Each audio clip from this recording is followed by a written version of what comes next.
არ მოუყვე არ შემიძლია, რამდენიმე შემთხვევა გქონდა ამისი, რომ გაშლებული ბავშვები ეძებდნენ ბიოლოგიურ მშობლებს.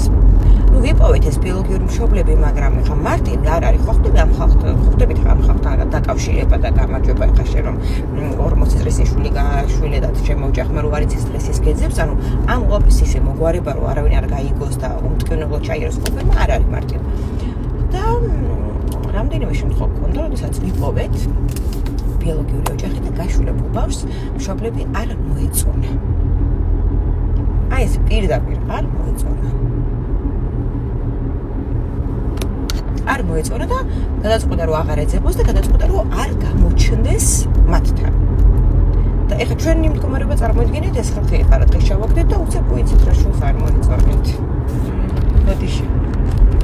და კიდევ ერთი შემთხვევა გქონდა, ერთი ქალი ეძებდა მოპარულ შულს, პირველი შვილი მოპარე სამშობიაროდან და ერთი გოგო სულდება ხოლმე თავისი ქმრის ისტორიას, ეს სულ აი რა ვიცი რა ჯგუფი არსებობს იმ დღიდანვე თვეში 3-4-ში ეძებდა თავისი ქმრის ისტორიას და ეძებდა ბიოლოგიურ ოჯახს, თავისი ქმრის ოჯახს და ამ ქალის და ამ გოგოს ქმრის ისტორიები იმდენად დაემთხვა და იმ ხელამსგავსება იყო ამ ბიჭს თავის სავარაუდო ძმას შორის, რომ ნუ აი მართლა წარმოუდგენელი იყო, რომ არ ყოფილიყო.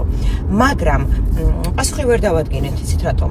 იმიტომ რომ ამ გოგოს მეუღლე ციხეშიზის და დედამ ანუ ჩემთან ოჯახში არავინ არ არისო, კრიმინალიო და არ იქნებაო ესო ჩემი შვილიო. თავი მოიკლა და ადათახდა გადასწოს.